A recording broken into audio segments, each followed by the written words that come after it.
get it out of my car. Everybody on board? In the back seat's been there. Good morning. Welcome to meeting number 490, Lakewood Park Mine. Ticonderoga, New York, our more than once annual picnic. Let me come up here. Do we have a quorum? Yes, we do. We do. We have a quorum. Here. First item is approval of meeting minutes. So move. Second. Motion made, seconded. All in discussion, all in favor? Aye. Carried. Next, fiscal actions report and expenditures. All reviewed it? So move. Second. Motion, second. Discussion. Carried. Variance, project review action, Molly. Our first project is from Mark and Courtney Canoes. They are looking to replace the existing F-shaped dock with a 102-foot long, 8-foot wide street pier with curb support. Variance is required from the side setback. I don't know if Mr. Kenyon is here to represent the project. Okay, I guess we gotta read the resolution first. You have it, Joe? Yes. It's the project review Yeah, action. we have to do. Right. Yeah.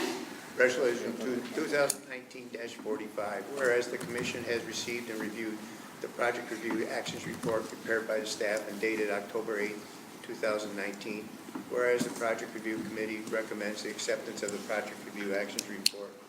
Now therefore be resolved that the Commission directs that the Project Review Actions Report be incorporated in the minutes of the full Commission meeting. So moved. Second. Motion made, seconded. Carried. All in favor? Yes. Yes. Yep. Okay, now, Molly. Okay, well, I guess I gave my brief summary of what the application is. And Someone here to speak on behalf of the application? it's very hard to hear back here. Oh, Mr. Kenyon. can't, all right. Well, use the microphone. Someone here to speak on the tenant the mic- application? Are the microphones Are the working? microphones working? They're recording. Yes, they are. Oh, they're not loud speaking? Good morning. Good morning. We need to speak up. We can hear you. Okay. What would you like me to say? The scope of your project, Well, I have an existing F-shaped dock. I assume you're Mr. Kenyon? Yes, I am. And it's deteriorating, falling apart, and because of the water depth and whatnot, actually, I want to extend my dock 98 feet from shore. There's another 4 feet that's on shore. That brings you to the 102 feet.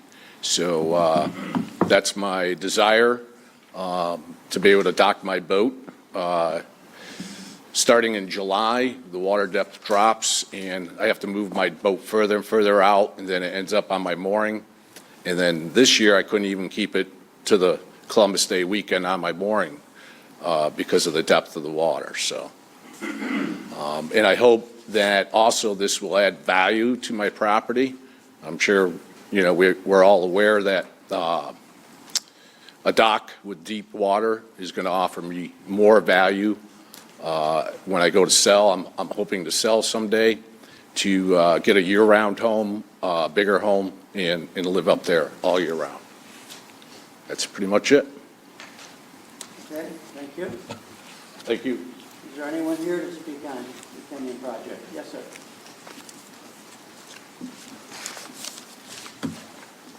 Morning. My name is Frank Bafera. I'm a resident of Ferry Brook. We're neighbors, my wife and I, immediately adjoining the Kenyon property to the east. I filed comments in this matter. You have them. First of all, I'd like to thank the Commission for this opportunity to speak here today. Thank Molly Gallagher, Michelle, for all their help in getting us information so that we could make an informed decision about this project and how it will affect us and our community, and that's what I'm here to speak about today. You have materials in your project synopsis, but if you don't mind, I'd like to pass something else out, if I may.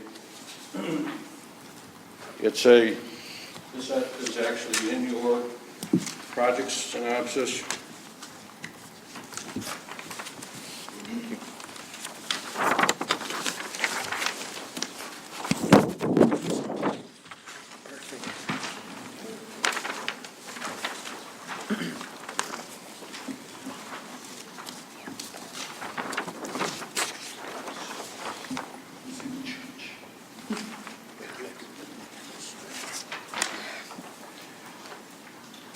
This is page 10 of your project synopsis.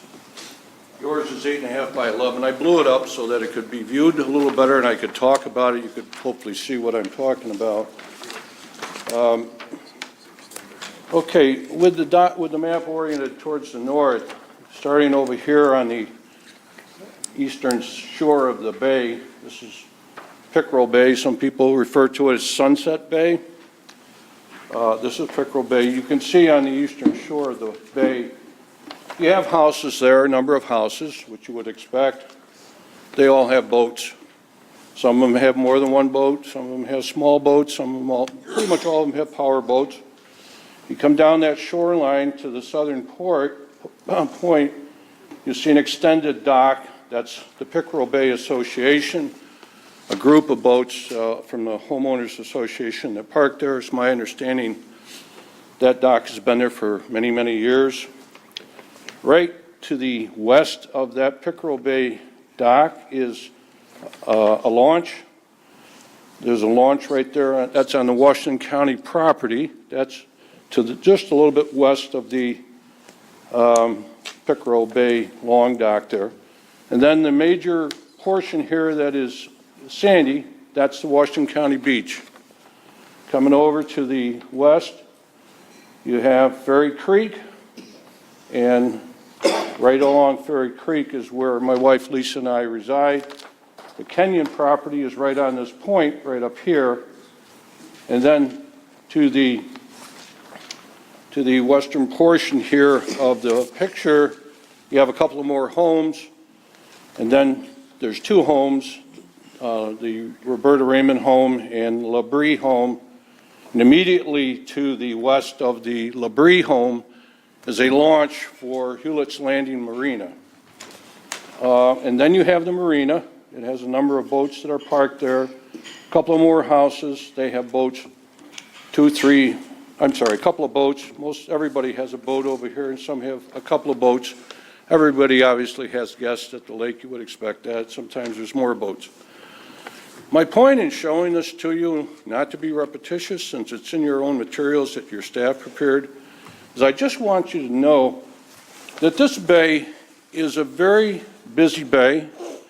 You got traffic from the north, you got traffic from the south, you got traffic from the west, you got traffic from the east, and you got traffic from all points in between those four coordinates. It's a busy bay. On a day where there's a lot of people on the water, you've got congestion, you've got to be careful navigating, you have to pay attention, you got safety concerns already. I access this bay from Ferry Creek with my family and our guests. Again, that's down here. And I can tell you, on a good day, with a rowboat or with a kayak, we have two kayaks, we have a rowboat, we access Lake George continuously from this point. As this bay is today, this bay can be difficult to get in and out of, to get out into the lake with the amount of traffic, because there's congestion. There's people that don't pay attention to the rules of 5 miles per hour. You've got to deal with wakes. And if you've got a west wind coming or a northwest wind coming, you get blown over as you're coming out of that creek into the area that is the public beach area. And I'd like to show you another photograph, if I may. This is not in your project synopsis, but it is in the comments of Mr. Wade Bella. He used Google Maps. Mr. Bella's here, by the way. If you happen to have questions, he'd probably be more appropriate to answer them than myself.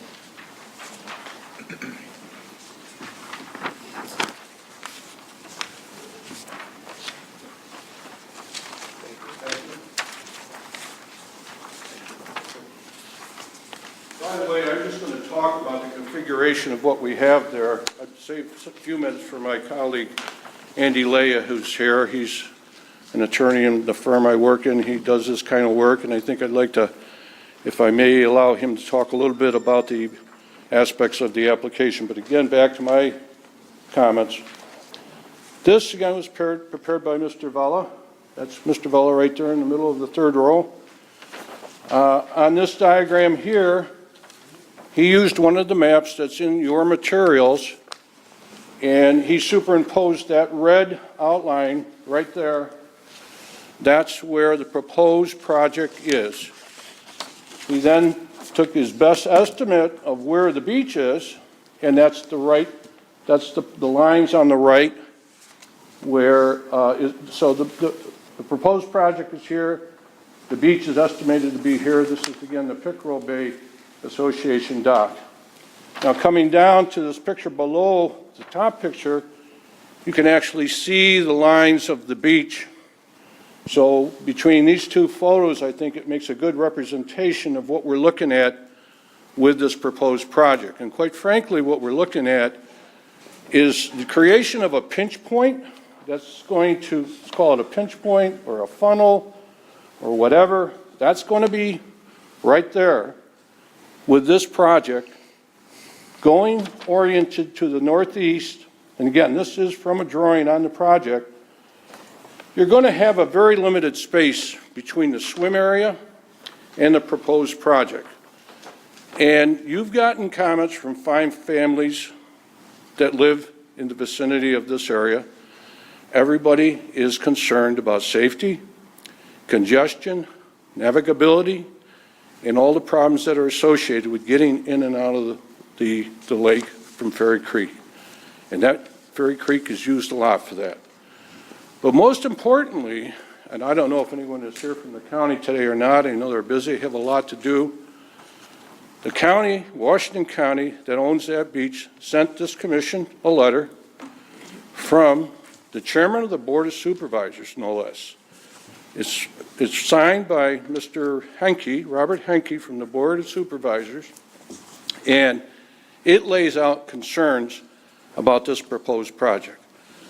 So you've got 5 families who've lived in this area for a long time, used Ferry Creek, and are very concerned about what this project is going to do to access in and out of Ferry Creek, worried about their family members, and you've got a public official, no less the chairman of the Board of Supervisors, who's penned a letter to you saying they have concerns. So I submit to you folks that there are concerns with this dock of safety, congestion, navigability, and a whole array of things. Anybody who's gone out in that water on a kayak or on a non-powered boat can give you experience after experience of having to be very careful not to allow your watercraft to go over into this swim area, especially when the wind is blowing. Now, with this proposed project and boats being docked along the side of it, Mr. Kenyon owns 23 feet, 8-inch boat. I understand it's got an 8.5-foot beam. Other boats, a pontoon boat, could have a beam of what, 10, 11, 12 feet? You start putting boats over on this eastern side of this proposed dock, you're going to have this pitch point, so you're going to have to swim through that area rather than try to get a boat through there, because you're just not going to have the room to do it. And if you've had a wind coming at you from the north, the northwest, or west, you've got your hands full not to go into that swim area. So I submit to you that this project, as proposed, is going to create a nightmare for people who are using that creek. And again, there are 5 families that do use it. They use it routinely, and then some of those families actually rely upon that creek as their only access to get to the lake. And the only thing that they use is these non-powered boats. So I don't want to sound like I'm Chicken Little and the sky is falling in, not at all. I think it's a real problem because I know that lake now can be difficult to navigate trying to get out to Ferry Creek, and this is going to compound it significantly. I'll sit down now. I'd like, again, like my my friend and partner Andy Lay to speak a little bit about the application itself, unless you have any questions for me. Thank We may in a few minutes. Thank you. Yes, sir.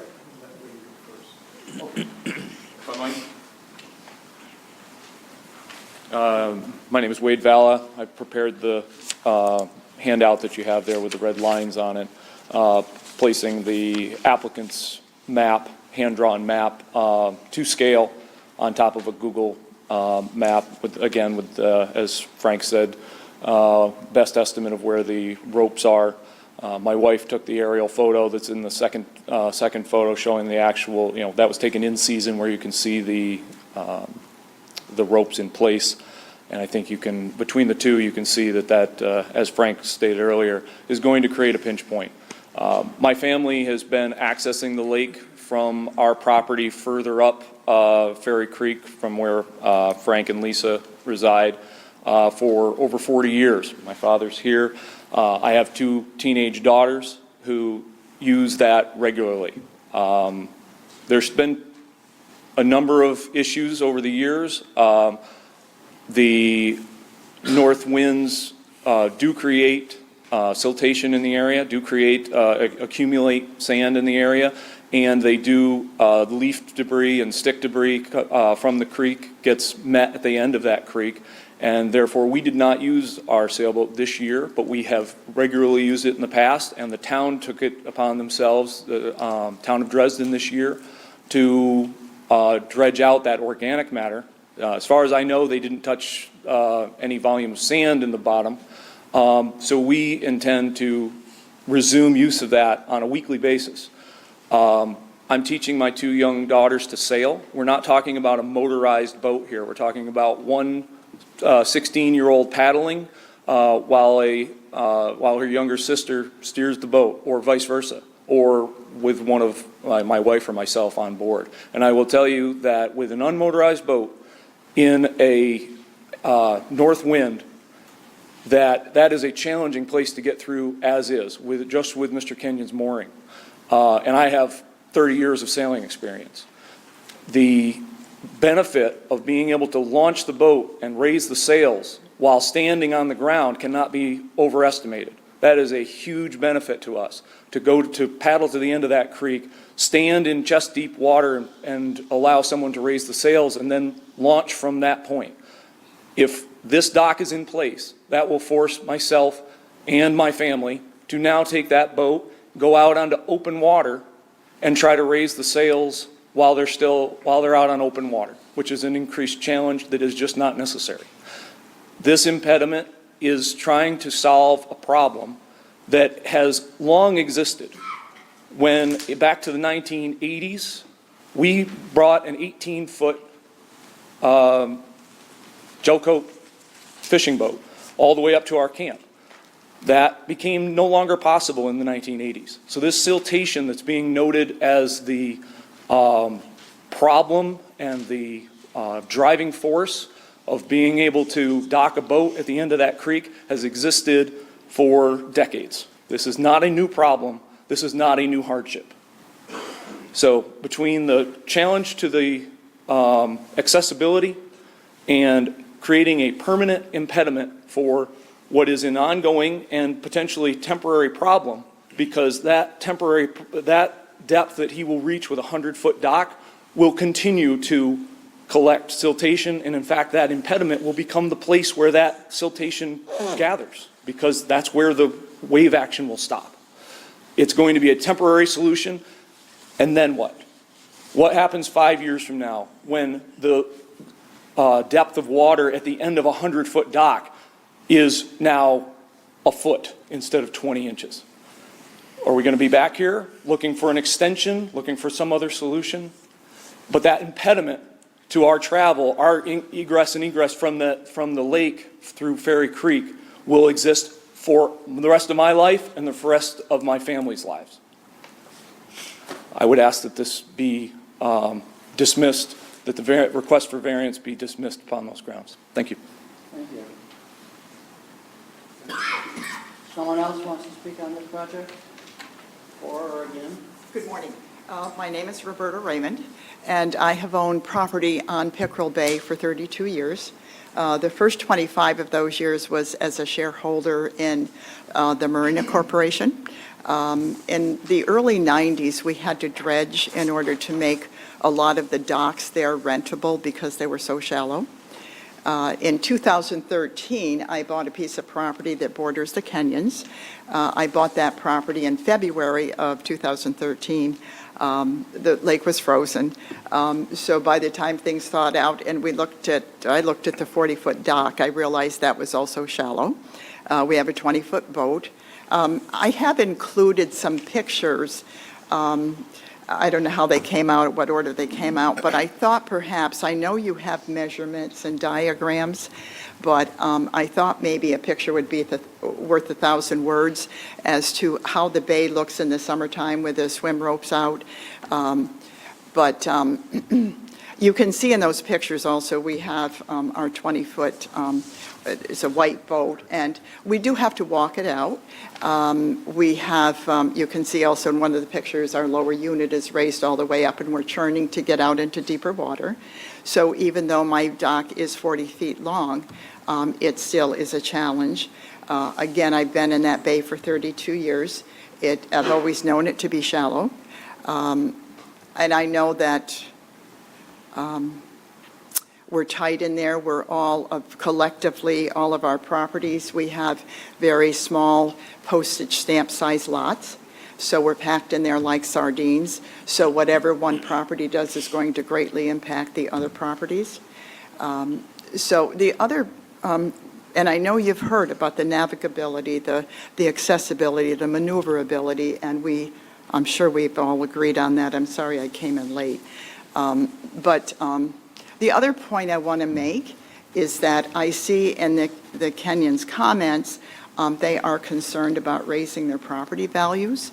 And perhaps, after putting on a new mobile home on the property and then having an evaluation, a property evaluation or an analysis, in that particular analysis, it does indicate that if they get a dock that's at least 36 inches deep, then it will increase their property value to $500,000. Now, that's curious. That's certainly curious. But I've never known the commission to grant a variance to help a property owner increase their real estate values. So that's kind of a curious thing to me. But anyway, so I do thank you for your time. I'm going to sit down because I know more people want to talk. Thank you. Anyone else?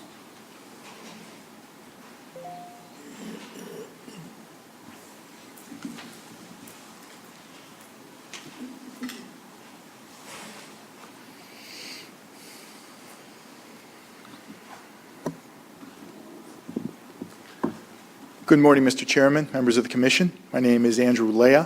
I'm a law partner of Mr. Beferra's, and he asked me to come and make a few comments apart from the personal observations you've heard from Mr. Beferra, Mr. Vela, Ms. Raymond. They bring their personal knowledge and experience of living on Pickerel Bay to this issue. I'm here only to briefly address the technical merits of the application that I'm sure the Commission is very much aware and familiar with the tests for a variance in this circumstance. And I just wanted to remind you of the various nature of where we're at right now with the applicant not meeting those tests at all. First and foremost, the regs call for a question of whether there's an unnecessary hardship created from strict conformance with the regulations because of unique or peculiar circumstances to the applicant. I respectfully submit that is not the case here. As you've heard testimony, this area of Pickerel Bay is shallow for everyone. Everyone faces the same problem. The applicant is by no means unique or has a peculiar circumstance in this case. Are there any substantial financial, technical, or safety burdens that further prove the hardship? Well, as far as financial burdens go, the investment, whatever the amount may be, of the applicant in his upland property, has no moment with respect to whether a variance is necessary for the dock.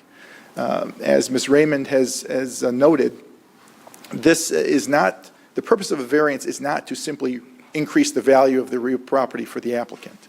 A variance is meant to address specific and unique hardships that the applicant faces that would, in fact, render his property, if not valueless, much reduced in value.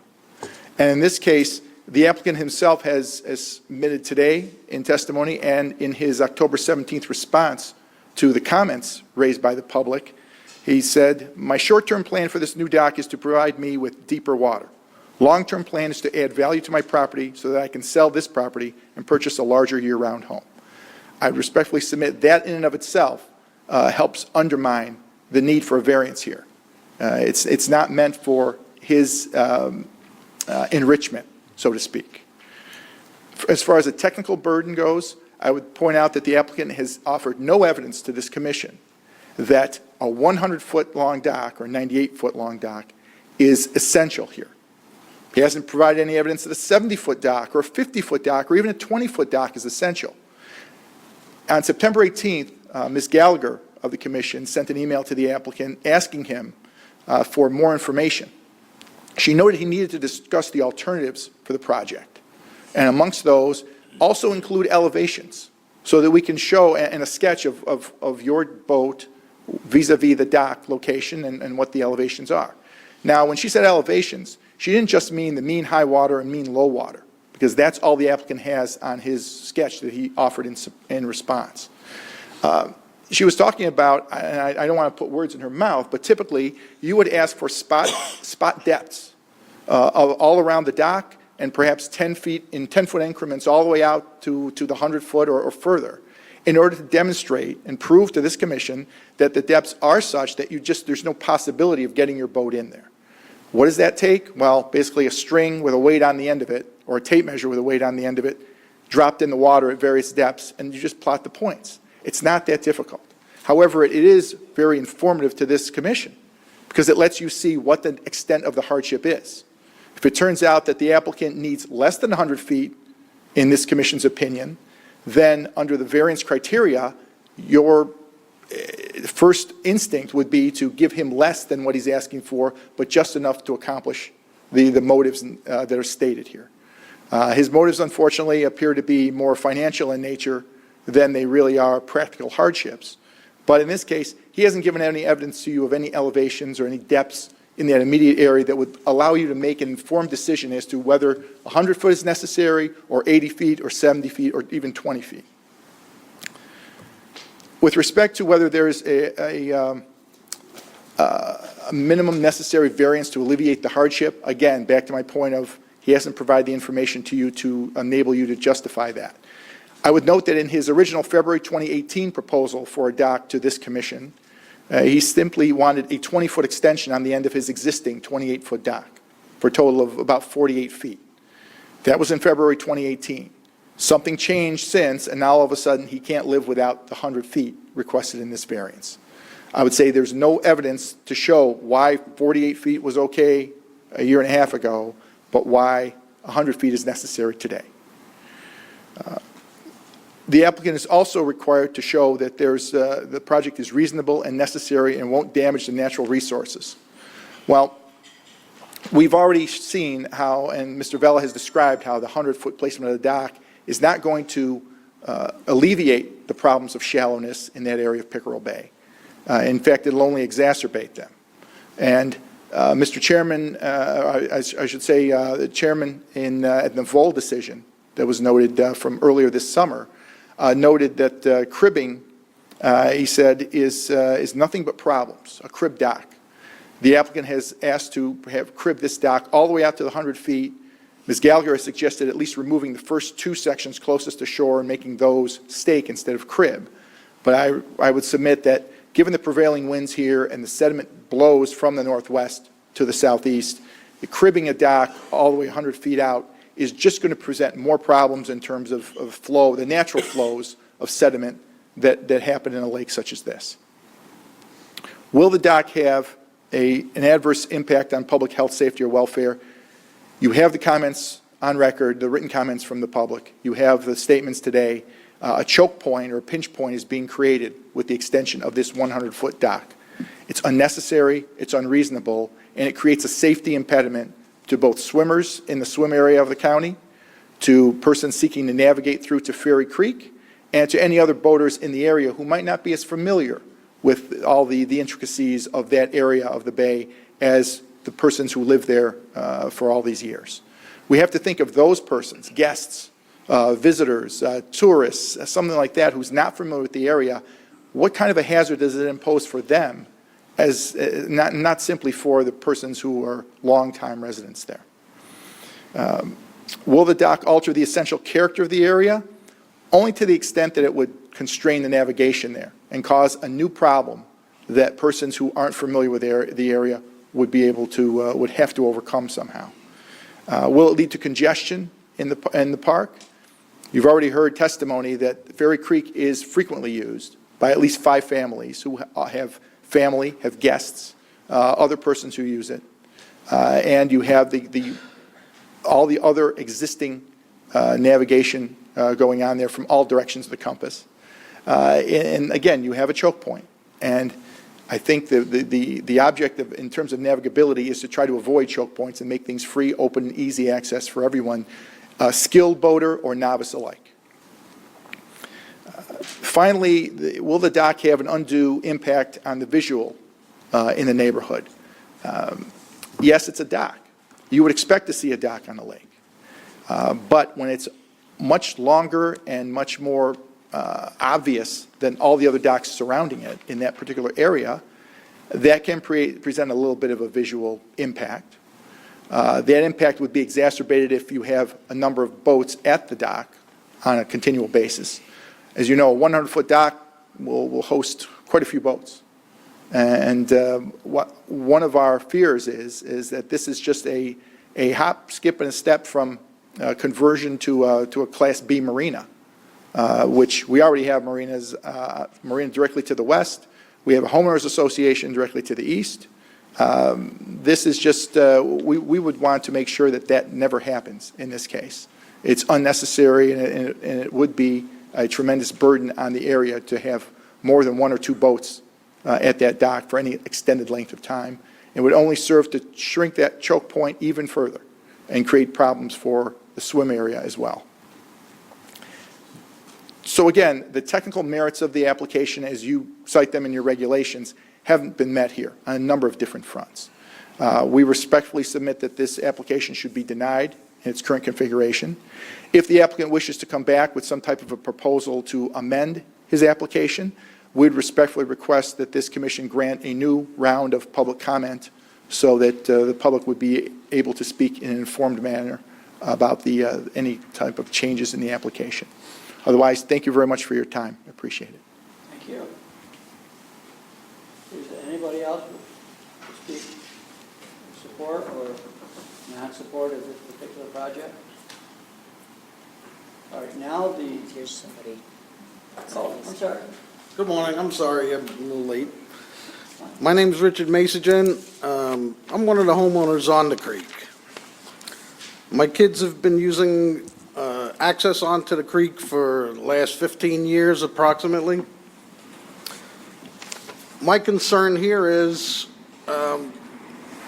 when my kids enter or exit the out of Ferry Creek, I got a phone call from Mark Kenyon that my kids are going to be eroding his seawall. And that's with the 50-foot or 60-foot opening, whatever it is. I can imagine what it's going to be like when that thing shrinks and I have a small area to get out. What's going to happen then? Am I going to be eroding the sand underneath his piers? Am I going to be doing damage to it and I can't access onto Lake George anymore? I'm only one of the 5 people on this creek. The other homeowners are here too, and I'm speaking for everybody here that's on the creek. We don't want to lose our access onto Lake George. I bought the property knowing that I can get on the lake from it and I don't want to lose it. And I think this dock is only going to create a bunch of trouble between all the neighbors. And that's really all I got to say. Okay. Thank you very much. Anyone else? All right, now we up here will do some discussions on the project. We may have some questions from any of you as individuals. If any of you have questions of us as we're discussing, I'm just going to respectfully ask you to wait till we're finished, so that we'll get any additional information we need. Bill, you have any comments? Okay, we did visit the site, and I think that it is a very crowded site. I would be concerned about everything that the neighbors have said in this case. The choke point truly exists here, and it's quite simply, it's too big, it's too much. The property, I believe, the lakefront at 45 feet, it is permitted for a single straight pier with no moorings. It already has more than that, and I don't see why we would expand something like this to the detriment of the whole neighborhood and the lake. I have a couple of comments here. First of all, the mooring where you keep your boat when the water gets really shallow seems to work. So at least you have a mooring that's regulated. It's been, it's legal that you can access the lake and keep your boat in a safe spot where it's not going to hit the bottom. One of the things I just kind of want to give a little history here. I grew up in this bay, and the people that live there do have a valid complaint with the shallowness of the water, but it's just something I want to put on the record that county beach, I was very young when that was purchased by the county from Mr. Knight, and my recollection is there was a lot of wetlands in there, and if you look at it on the map, you can see that it's bordered on both sides by a stream, Ferry Brook on the west side, and I don't know the name of the brook that kind of runs through the Pickerel Bay Association and Charlone's old place, but that was filled in, and I don't even know if there was a lot of fill brought in. There was a pond on that property. I don't know if that would be allowed today to turn it into a beach. Maybe today it would become some kind of a wildlife refuge. Who knows? But I also know that the county replaces the sand regularly, maybe every year, because it gets washed out. And if you stand, like I did, at the end of those docks of the neighbors that have expressed their concern today, the residents, they have the most beautiful bottom of anybody in Hewlett's Landing, probably, because all that nice beach sand gets washed over there, and now we've got a nice bottom, but the trade-off is there's not enough water to dock your boat. So this year, I also want to know, for some reason, I've been on that lake for a long, long time, and I do not remember the water being as shallow as it has been. And we live now on Cook Bay, and we had to take our boats out pretty earlier than normal, because it's very, very shallow there. And so I think there was a hardship for boats having trouble docking all along the lake. I can even in late September, I was driving our boat, and I was out Shelving Rock and Log Bay, and I was going through the little channel, and I was like, holy moly, it's only 2.5 feet deep, and trimmed the engine, came up around to go out into the lake, and this big rock, and there's a buoy there to let you know that the rock is there. this big rock was now sticking out of the water by about this much, where in the early summer, you couldn't even see the top of the rock. My husband goes, wow, holy moly, you're right. The lake really has gone down, and mainly because of evaporation and not because of, and because we haven't had any rain. So just with that said, I just wanted to just do this little history here. But when I see, when you're standing there and you look out 100 feet of this dock, that's a long ways, and there's too many other impacts on this bay to me that would warrant that building that dock would not be a very good idea. Thank you. I agree with everything that's been said so far. As was stated, this is a problem that's not new. It's been going on for a while, and I would be concerned about setting a precedent in terms of if we grant this dock, are you going to have other residents wanting to do the same thing and then create more congestion? So I cannot support this project. Nishant? I identify with everything that's been said so far. I think we should deny the application. I agree with everybody who said. Mr. Stegman? I do also, and I would add that I think the navigation issues of the dock that long would be a concern to DEC as well. Okay. Joe, do we have a resolution? Yep. Resolution 2019-46. Application number 5324-2-18 and 5324-3-18. Applicant is Mark and Courtney Kenyon. Whereas the applicant has applied for a permit to replace an existing wharf with a 102-foot-long, 8-foot-wide, crit-supported pier, install 2 personal watercraft lifts, and delete a mooring. Whereas the Lake George Park Commission has reviewed the application, supporting documents, comments received, and other information which appears in the record, the Commission has made a determination pursuant to 6 NYCRR 645-3.6 and the State Environmental Quality Review Act 6 NYCRR 617.5 that the project is a Type 2 action, does not require further review of potential environmental impacts pursuant to this act. Whereas the Commission finds the project will have no adverse impact on the health, safety, and welfare of the public, the environment, or the resources of the park, will not alter the essential character of the area in which it is proposed, will not lead to congestion in the park, and will not have an undue visual, cultural, audible impact on the neighborhood or the park. Now therefore be resolved, the Park Commission hereby approves this request for variance and approves the above application as proposed. So moved. So the vote on the variance will be yes to approve it and nay to disapprove it. Right. Do a roll call. You've entered that as a resolution, as a second to the resolution? Second. Second, nay. A vote? No. No. No. No. No. And the chair votes no.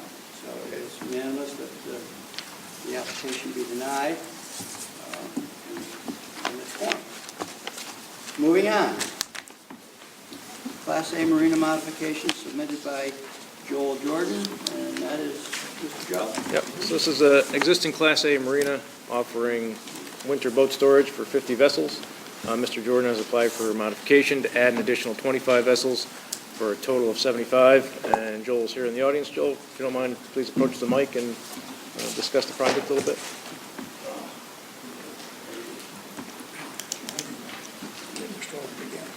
Yes, I just want to add another 25 boats to the other that I already have. Okay. I guess you can sit down, and we'll see if anyone else is here to, comment on the Jordan Marina expansion? All right. We'll start on this then. I'll relieve you, Bob, because you weren't there, but Joe was. We visited the site, And there's a few conditions that I think we need to put in the resolution. One is that he's asking for 25 boats, and I think 15 would be a better solution. We should have it conditioned where it's 10 feet from the property line. And since it's just been excavated and planted, that we should have no storage this season, wait till 20.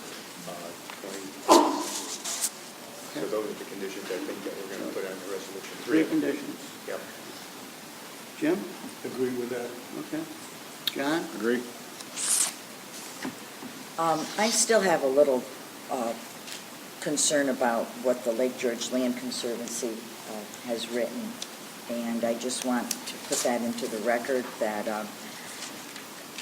they have some concerns as far as stormwater runoff and so forth, but maybe, Joe, what you just said, by reducing the number of boats and letting the site maybe mature, that's a good word, until next year. Mm-hmm. Would we double check it again, or would we just assume it's going to set well over the winter? We assume it's, Staff can follow up on that. yeah. Okay, all right, then that sounds like a plausible way to go. Bill? I concur with all of this. I think that was the first time I'd heard this reducing the number by a little bit. I had some concerns also that it seemed as though, and it relates to this letter from the Lake George Land Conservancy, it seems as though they may have encroached a little bit, I don't know, a little bit of their tailings and stuff from what they did to fix the property up. And I would want to make sure that they all are on the same page as to, the landowners, make sure. I have no idea that that's true, but this would give it a little bit of time to give them a chance to make sure if they want to take some other action. But I think that the 15 boat instead of 25 makes sense to me, and letting the property, it's growing pretty well right now. It looks like the things that they planted are working out, but giving it time to mature would make sense. Mr. Jordan, do you understand the three adjustments that we're making to your? Yes. And they're acceptable to you? You could abide by them? Okay. Could I just make a comment? Yes, of course. I'd like to just point out that, and I see there's a boat wash area here, and I'd just like for the record to highlight that the stormwater regulations for washing of boats will have, because there's some pending regulations, will have some requirements for catching stormwater and treating it. So where I see a gravel area, I'm not entering, that doesn't enter into my decision as to approve this or not, but it will enter into the decision about how this is operated beyond when and if it's approved. Okay. Yeah, and in this particular case, the boat wash location is quite a ways away from, probably as far away on the property, separates them as would be possible. But if you're adding more boats, I guess is my point. Yeah. That's true, okay, right. So perhaps, Joel, what Commissioner Stegman is referencing, there's some new rules that are coming out regarding outdoor work, that includes boat washing. So what I'd recommend after the fact is that Joe reach out to you and let you know what those new rules might be, okay? All right. Resolution? Do a roll call vote? I didn't read the resolution. We need to read the resolution. To read the resolution. Resolution 2019-47. Application number is 5226-32-19M1. Applicant is Joel Jordan. Whereas the applicant has applied for a permit to modify an existing Class A marina to increase the outdoor winter storage from 50 to 75 boats. And whereas the Lake George Park Commission has reviewed the application, supporting documents, comments received, and other information which appears in the record. And the commission finds that the project will have no adverse impact on the health, safety, and welfare of the public, the environment, or the resolution of the park, or resources of the park, will not alter the essential character of the area in which it is proposed, will not lead to congestion in the park, and will not have an undue visual, cultural, audible impact on the neighborhood or the park. Now, therefore, the Lake George Park Commission hereby resolved to approve the above application with the following modifications or conditions. No more than 15 boats are increased, and no storage during the 1920 season, and a buffer of 10 feet from the property line. So moved. Second. Moved and seconded. All in favor? Aye. Any against? Any abstained? Carried. Done. And you'll have a conversation with our Joe about the limitations and all that. Okay, thank you. Now, Lake Stewardship Group of Cloverdale, Mr. Miller. Good morning. My name is Ron Miller, and I'm representing the Lake Stewardship Group of Cloverdale. Thank you for having me on your agenda and giving me a few minutes. Our group sent you a letter. You have it in advance, but I'd like to kind of read and emphasize a couple of points. And the intent behind this letter, we've done it a couple years ago, is to just start a conversation and be sure that concerns are heard, and then get involved with those that can help us make a difference. Our local water quality organization, the Lake Stewardship Group of Cloverdale, is a group of residents and property owners in the Cloverdale community of Queensbury. We are proactive and we are advocates for all lake-wide initiatives pertaining to the protection of Lake George water quality, private property, and safety on Lake George. We are aware of the many challenges faced by the Lake George Park Commission, and we support you as you exercise your authority. The purpose of this letter is to highlight our concerns and make our position on the issues known. We view these matters as threats to water quality and/or the safe enjoyment of the lake. We have these concerns based on our knowledge of the issues and the direct observation of activities on the water and the conditions under the water. We look forward to future discussions with the commissioners, the staff, any committee, team, task force on these concerns. In these discussions, we would focus on why these are important to us, what we see, and our ideas on how we can join you in making improvements. And I think that's the key point. We're here to identify and then get involved in the problem solving and the solution. We are just a few of the many private citizen stakeholders that really want to be actively engaged in the protection of Lake George. So we have three categories of concerns, and each has a couple of bullets. And we tried to keep the bullets short. The first one is pollution, and we look forward to the approval and implementation of the Lake George Park Commission Stormwater Regulations revision as soon as possible. Public hearings must not be delayed any longer. My understanding is it's in Albany for almost 14 months. The new comprehensive basin-wide regulations will make a difference, and agencies must put pressure on Albany to complete the review. Our standpoint is, what can we do and what should anybody be doing to try to expedite the process that's bogged down in Albany? Whatever that might be, tell us and we'll try to jump in and do it. Lake George, second bullet, Lake George needs basin-wide wastewater regulations. The Park Commission has the authority it needs to create a plan that will establish these important regulations. As we learned from stormwater, fragmented local legislation helps, but that is not the complete answer. This long process must start soon. If we need more science and study needed, if we've decided that's needed, well, then let's go get that science right now. Third bullet, it is good that the effort to reduce salt and eliminate salt loading is getting attention and action. But like the others, it needs to be basin-wide, consistent, and applied around the lake in a consistent manner. Our understanding is it's very localized prerogatives on what they choose to do with the salt, but there's got to be a way to impose or coerce lake-wide consistent salt mitigation regulations or procedure. The next category is regulations and safety, a couple of bullets here.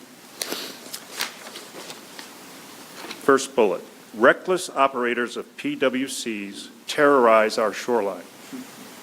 Too many boaters on Lake George are ignorant of regulations. Some boaters intentionally defy regulations. There are areas where shoreline recreation is no longer safe and enjoyable.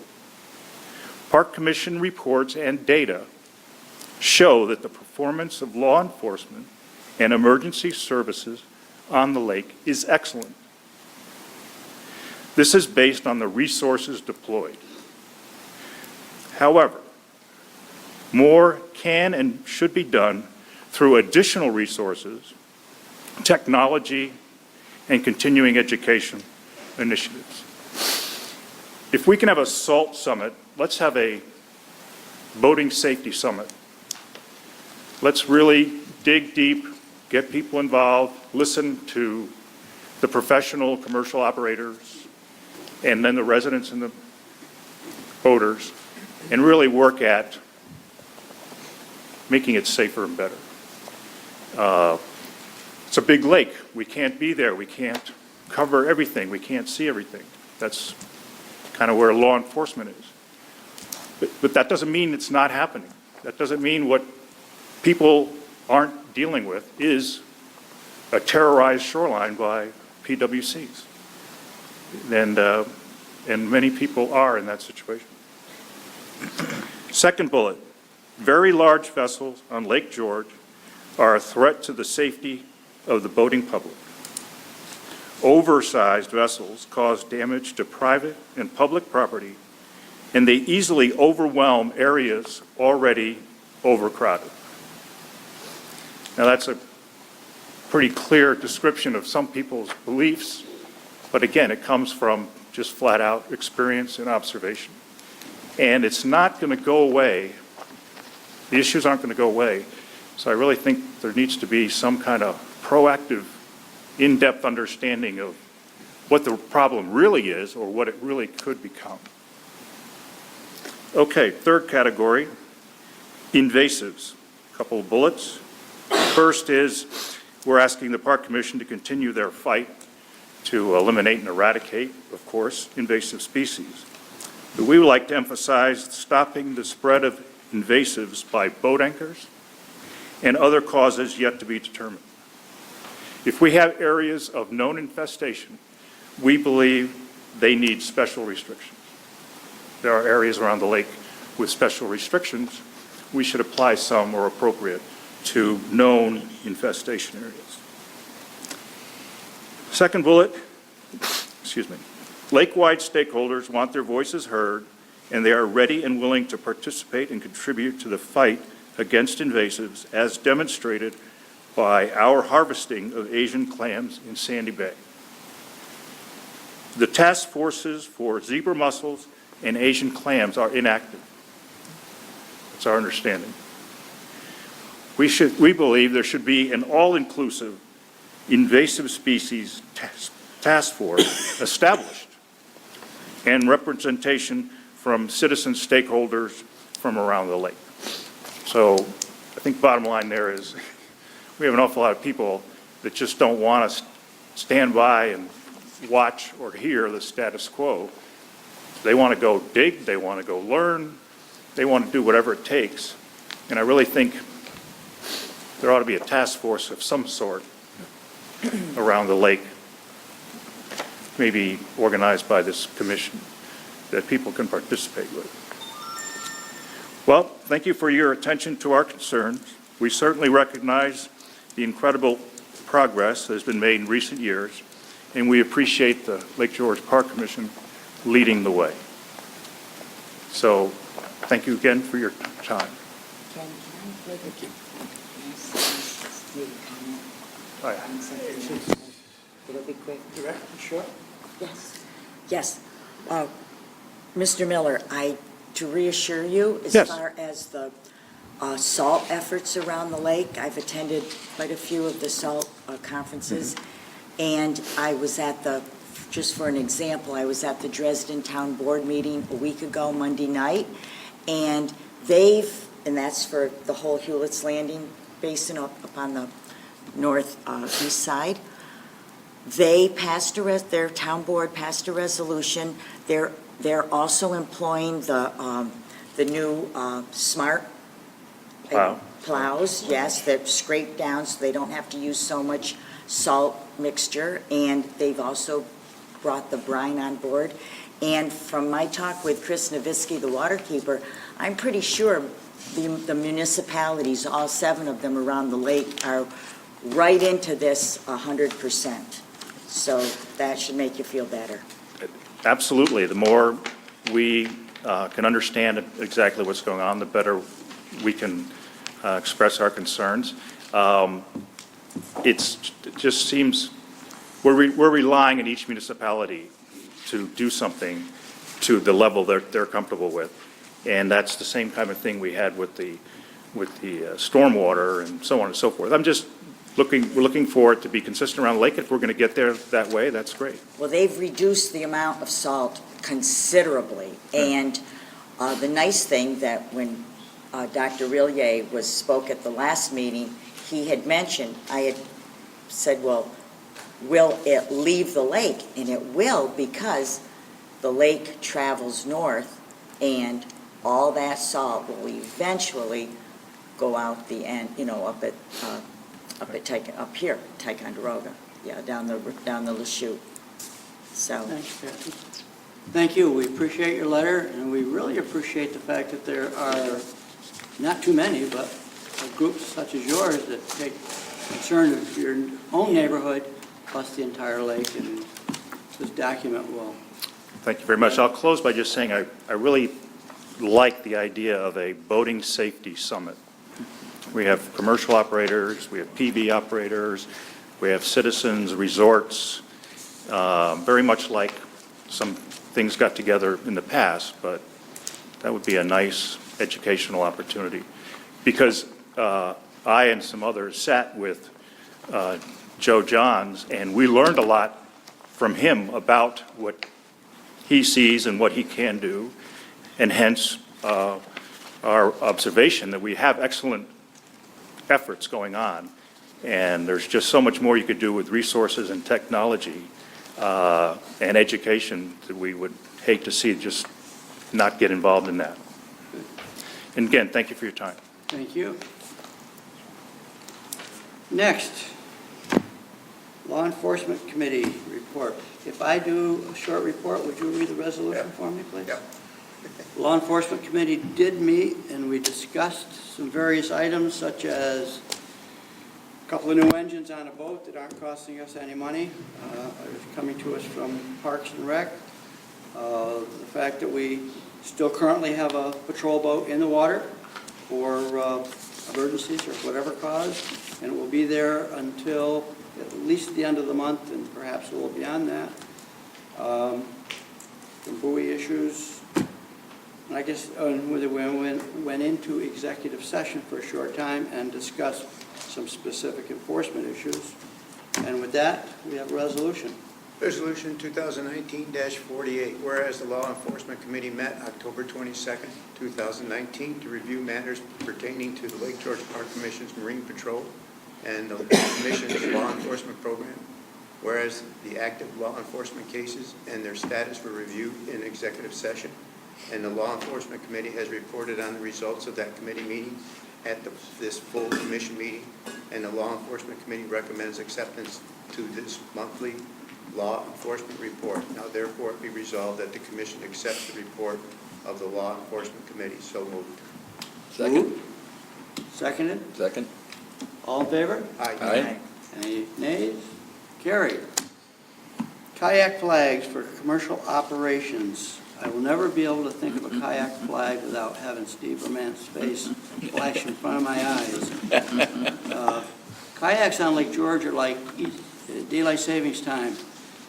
You're out there for many, many years, and everything's fine. And then all of a sudden, you go out one day, and you're out on a sunny day in August at 2 o'clock, and there's 9 zillion kayaks and canoes, and you wonder, how did they get here? Where did they come from?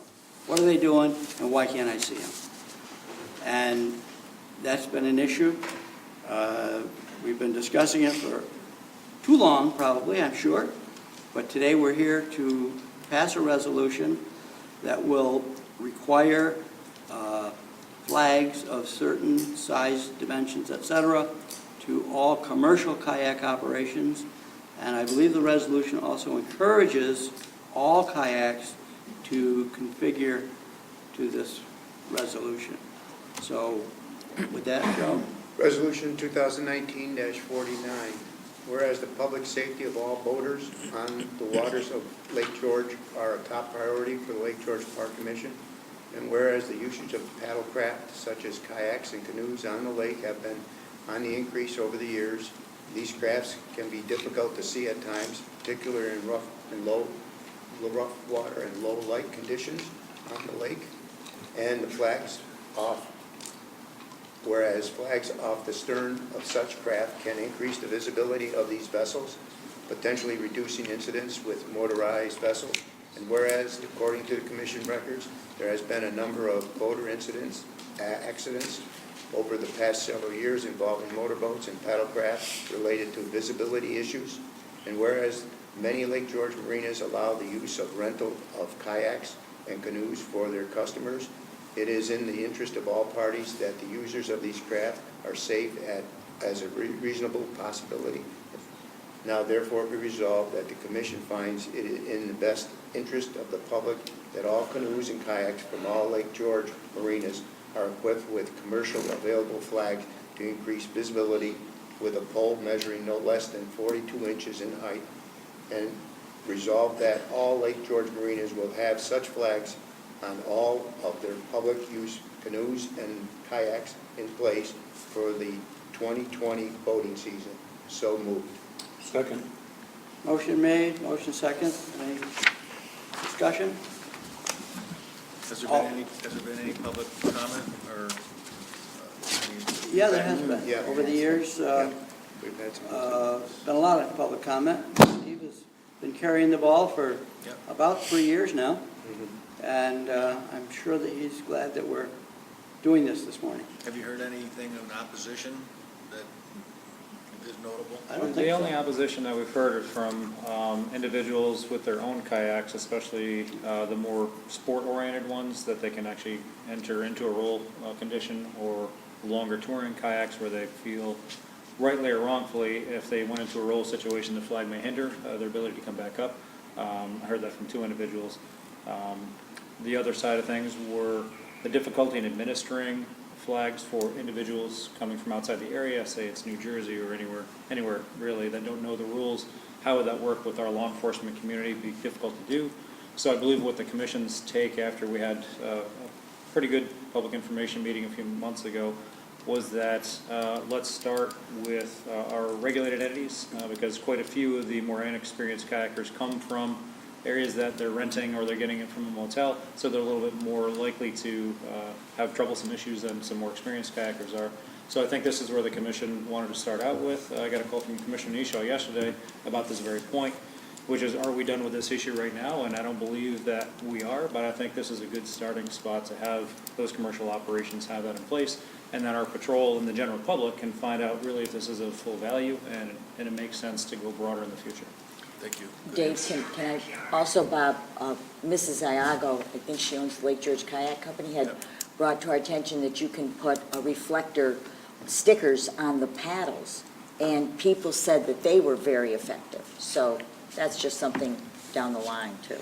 In a perfect world, we would outlaw all kayaks except those that are neon yellow or green. Require everyone to wear neon yellow and green life jackets and shirts, etc., and have either this or only bright yellow or orange paddle blades. But we're not living in a perfect world yet. But time to call the vote. All in favor? Aye. All right.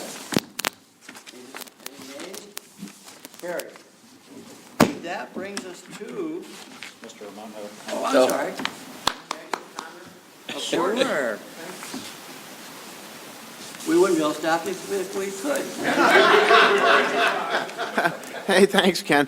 I appreciate what you guys have just done. What it was about 3 years in the making, I believe, somewhere like that. I think that's a real important step for safety of people on the lake.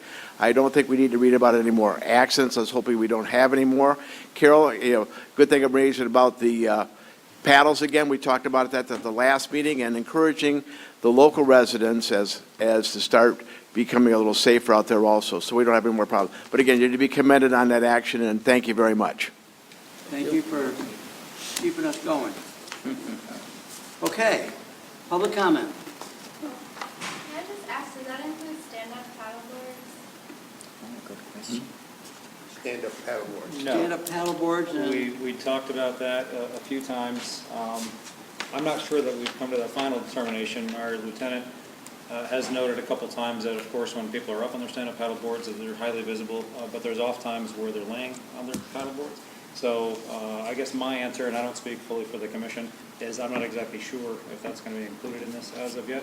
Canoes and kayaks, definitely, but that's a very good question because I don't think we've fully reached that yet, but I think we'll have that determination shortly. Yes, sir. And it would seem to me that with all this discussion, it would seem to me that a good compromise there might be the stickers on the paddles, because that would give them that visibility. They're always, with a paddle board, they've always got both paddle blades going, and that might help.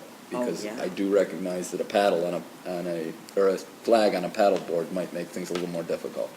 paddle boarders also are required Good to point. wear a PWC, right, or life jacket, not PWC, life jacket, So. no, they're not required to wear them. They're required to be on board, Yeah. down around their feet, As do Yeah. canoes and kayaks. where they're in a great life-saving location. Yeah. I think it's fair to say that this resolution will contain some future amendments as we go along. And it's going to make a lot of awareness, too. Okay, public comment. Okay, move to adjourn. Motion to adjourn made, seconded, and carried. All in favor? We are finished for this morning. Thank you all for being here. Look at that. We're out of time, and I can have lunch. Okay. Get killed by 1:30. Perfect.